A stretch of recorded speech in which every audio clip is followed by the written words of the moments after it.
crescimento em tempos de crise.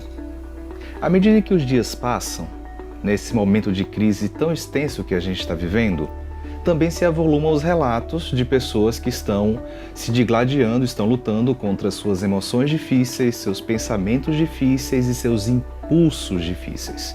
Mas hoje eu gostaria que você tivesse um olhar um pouco mais atento junto comigo à sua própria experiência.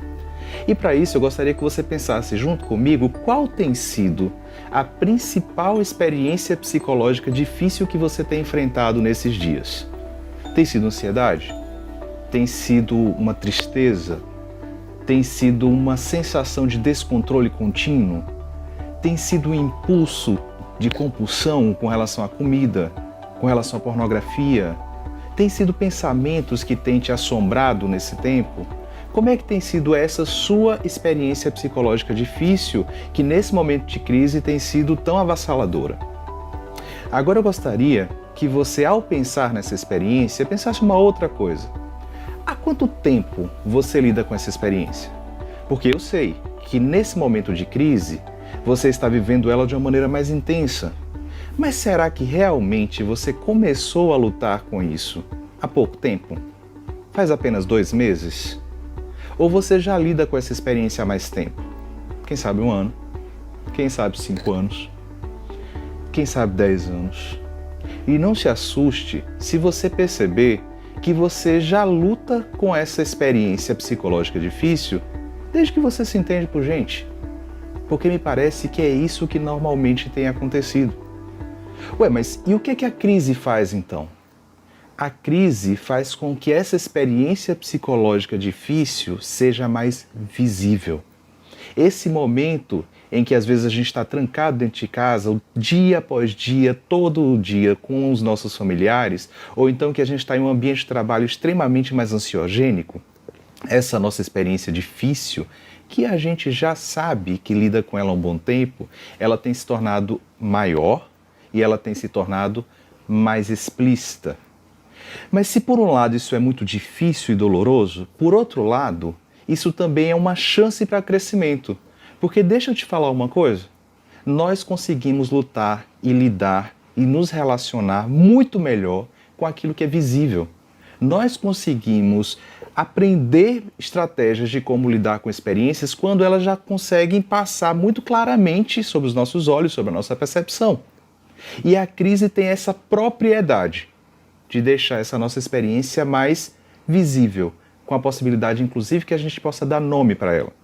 E para falar sobre isso, sobre essa relação entre uma experiência psicológica mais contínua, mas que se agrava em tempos de crise, e que a crise tem essa propriedade de nos ajudar a ver com mais clareza, eu gostaria de te lembrar um trecho do Evangelho de João, que é normalmente chamado de A Pesca Maravilhosa. Fala sobre Pedro. E aí eu queria te lembrar um pouco do perfil psicológico de Pedro. Quem que era o Pedro? O Pedro, primeiro de tudo, ele era o dono do barco. Sabe? Ele não era só um pescador. Antes de Jesus conhecê-lo, ele era o dono do barco. E aí Jesus o encontra, e esse rótulo, grava isso em tua mente, o dono do barco, acaba acompanhando a vida de Pedro. É uma marca dele. Porque ao longo do tempo, com os outros discípulos, ele também é o dono do barco. Ele também controla as coisas, ele diz como as coisas deveriam ser. Pedro é aquele cara que quando Jesus está falando sobre os momentos difíceis em que ele seria abandonado, Pedro diz, olha, se todo mundo te abandonar, eu não te abandono. Pedro é aquele que gosta de ter o controle das situações a tal ponto em que ele quer dizer a Deus como Deus deve agir. Então ele chega para Jesus e diz assim, Jesus, sabe aquele seu discurso de que você vai morrer e tal? Não fala sobre isso, não. Assim, não é legal. Para o seu marketing pessoal não é uma coisa muito boa. E Jesus repreende Pedro, mas nota que Pedro é esse cara que ele gosta de estar no controle da situação. Mas normalmente pessoas que gostam de estar no controle da situação também lidam com uma experiência psicológica difícil que é o medo. Que é o medo de lidar com situações em que não se tem um controle ou que se tem uma incerteza muito grande. E tem um momento da história de Pedro com Jesus em que essa experiência, que ele vai lidando sim ao longo dos 3 anos em que ele caminha com Jesus, em que essa experiência se torna extremamente mais visível. Esse é o momento da crise. Porque a crise se instala na vida de Pedro. Chega aquele momento em que Jesus é preso. Chega aquele momento em que Jesus ele é traído. E quando isso acontece, a experiência psicológica de medo de perder o controle, de medo da incerteza do Pedro, aparece de uma maneira que parece que ela nunca esteve ali antes daquela forma. E Pedro se depara agora com a situação em que ele está num pátio, o mestre dele está preso e alguém está dizendo para ele: você é amigo dele, você estava lá também. E o Pedro não sabe o que fazer com aquele medo e com aquela angústia, e ele começa a reagir. E a Bíblia diz que Pedro chega ao ponto de praguejar e dizer: não conheço não tenho nada a ver com ele. E aí Pedro nega Cristo 3 vezes. E Jesus, depois disso, é morto. E a crise agora é consolidada. E os dias passam e a crise continua lá. E eu imagino que essa experiência psicológica do Pedro de lidar com a sensação de incerteza, de ausência de controle sobre as coisas que virão, vai se agravando, até que chega um momento em que o Pedro está sentado junto com outros discípulos de Cristo e ele decide que não vai mais lidar com essa sensação de descontrole. E ele assume: agora eu vou resolver. E o que é que o Pedro fala? Eu vou pescar. Mas lembra, Pedro é o dono do barco. Assim, ele não é um cara que ele simplesmente fala: eu vou pescar. Ali é praticamente uma ordem de comando. E ele diz: eu vou pescar. E os outros se levantam: nós vamos com você. E aí chega um dado ponto em que eles não conseguem pescar nada. E lá, enquanto eles estão lá tentando se virar para poder não lidar com essa angústia toda, tentando fazer aquilo que eles sempre fizeram antes de conhecer a Cristo, Jesus aparece.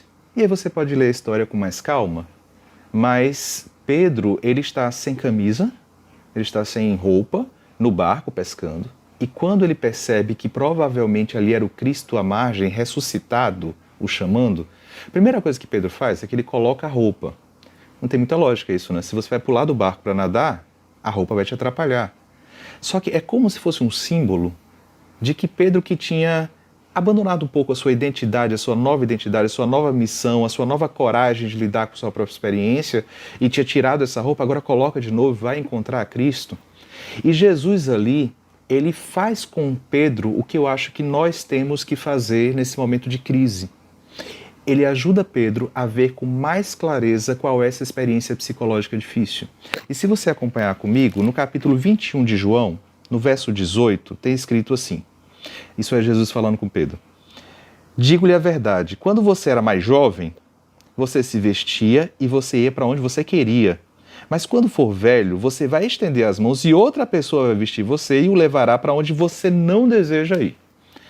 Jesus sintetizou aqui todos os medos, os piores medos de Pedro. Aqueles medos que sempre o acompanharam, mas que no momento de crise estavam ainda mais fortes. Pedro, você vai precisar lidar com a ausência de controle. Quando você era jovem, você se achava poderoso, você achava que você colocava suas roupas, você se vestia, você dizia para onde que você ia. Mas Pedro, eu estou te sinalizando de que agora e daqui para frente, à medida que for envelhecendo, outra pessoa vai te vestir e inclusive vai levar você para onde você não quer ir, você não vai ter o controle.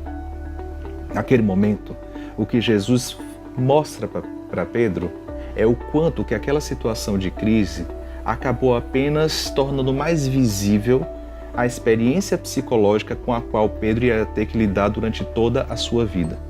O momento de crise ali então é o momento em que Pedro tem a oportunidade de crescer.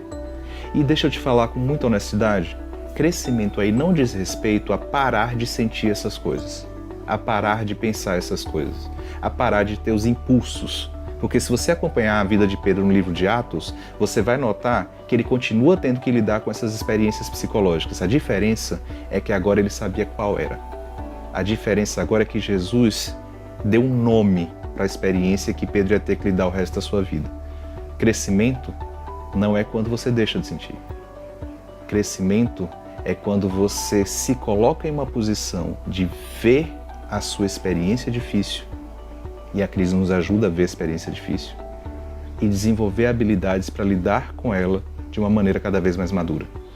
A minha oração é que você cresça nesse momento de crise, e que você aproveite, dentre tantas coisas ruins que essa crise traz, a possibilidade de ver com mais clareza aquilo que te acompanha há tanto tempo e que faz parte de uma experiência dolorosa, mas que pode levar a um crescimento.